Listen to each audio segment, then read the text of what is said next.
what's up? I just wanted to pop in with a quick video. I had a little bit of inspiration that was on my mind today. And so what I want to say, if I don't look like it, I've been working a lot, and that's actually a little bit of what I want to talk about because I have a little. This is a little bit of a testimony. Like this is, you could maybe say this is a little bit of like insight from inside. Um, so I've done a lot of different work in my life, but the majority of it, the lion's share of my roles have been customer service, transportation, and food service, and those intermingling and informing each other, and to the point where that got to be a strong suit of mine.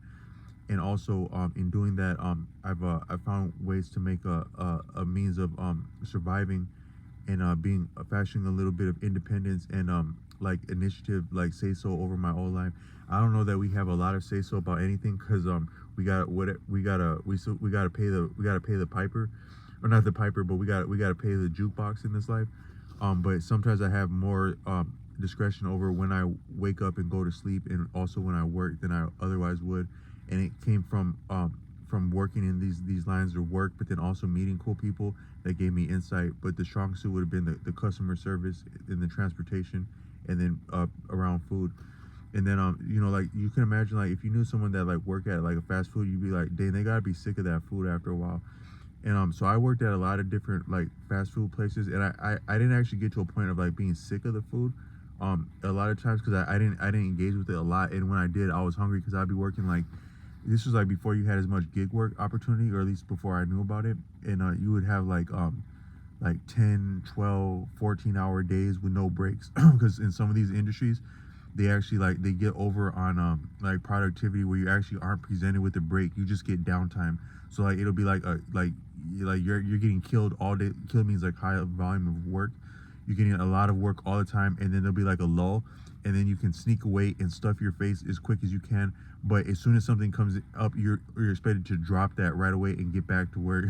That's what it's like. But when you're in that, when you're working like that, sometimes you do work up an appetite. So a lot of times I would, if I was being less disciplined, I would like I'd like maybe order something. Like something doesn't feel cool about like paying money, like earning money and paying money that you're earning right back to buy something to eat. It doesn't feel like you're winning when you do that. But sometimes I would do that, and then I'd like stuff my face. Like I have a delivery, I gotta be there on time, and like money is moving all the time. So you pull over to stuff your face, and you're getting behind, and you can feel it, but you're hungry enough. But it never felt cool doing that, so I probably shouldn't have been doing that. But all I meant to say is that so I've been around so much of food that I look at food a little bit different, and I also get to see how people consume food a lot. I see like kind of people, like what people enjoy eating, or like where people enjoy eating. Also being in public so much, you see a lot about food consumption, about consumption in general, not when you're necessarily serving it, but just you see how people live life and consume life. um Eating food, consuming life. But then I also had some rough experiences, like when you can imagine, like there's something that kind of cool about like eating food like in your own home, like in privacy, is a little bit different. So I lived with family for a long time as an adult, and sometimes I didn't get to enjoy a lot of food because like my family would be like talking with relatives on the phone, or just like doing different stuff that was kind of like obnoxious and annoying.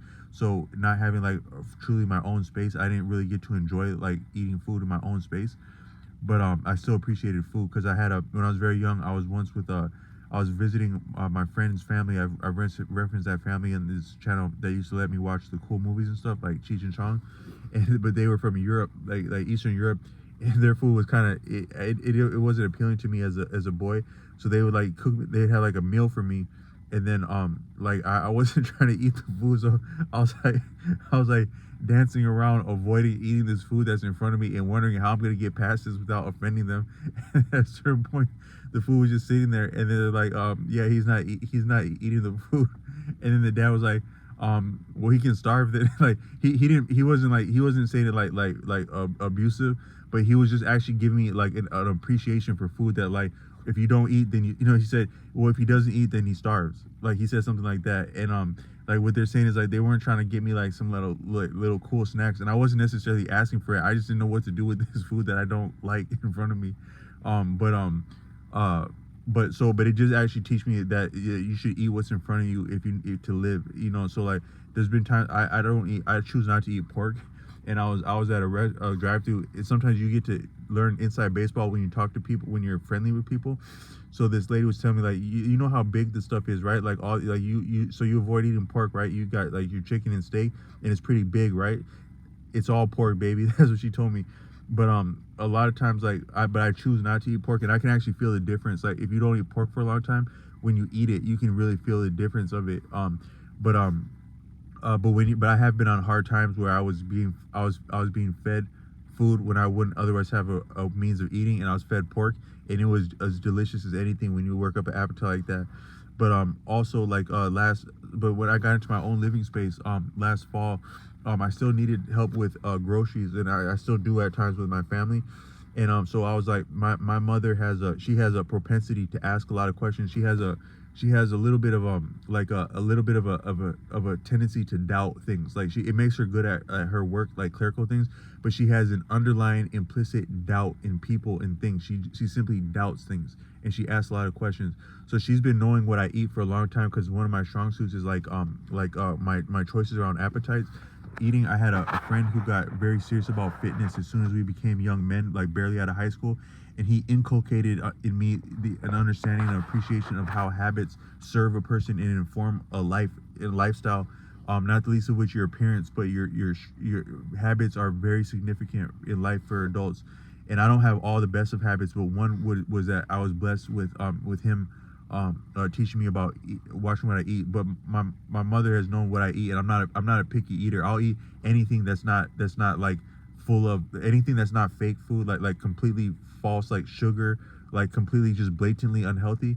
Anything that's just decent and reasonable and modest is good for me. Is good enough for me. So I was getting like a ride home. I was with my family when I had moved into independence, but I was still getting like support with food and sharing a vehicle to a degree. And my mom was like in the backseat. She's like, "What would you like from the grocery store? And what about this? And what about that?" I'm like, "It's okay. Just anything that's healthy. You know about more of what I eat, because I some of my relationships can be strained with my family, and so I had another family member that was not saying anything the whole time, like kind of like sharp ears but not speaking, and it was just kind of uncomfortable. And my family member was asking more and more and more and more and more questions, and I was like, respectfully, I'd like to not. I don't feel comfortable answering these questions. You know more or less what I like to eat, and anything that's just simply decent and modest and more or less healthy is completely fine. I'm not picky about this." And then he's like, "She's buying my family member snapped at me like, she's buying your food. Do you understand? She's buying you food." And it was so brutal, like that, like to when a person is receiving help with food, to put that in their face like that in front of in publicly in front of family, because we're two or three. You have two or three witnesses, two or three agree, and it's settled. So that's very significant to have even an accord of three people disrespect or shunning within three people it affects the person.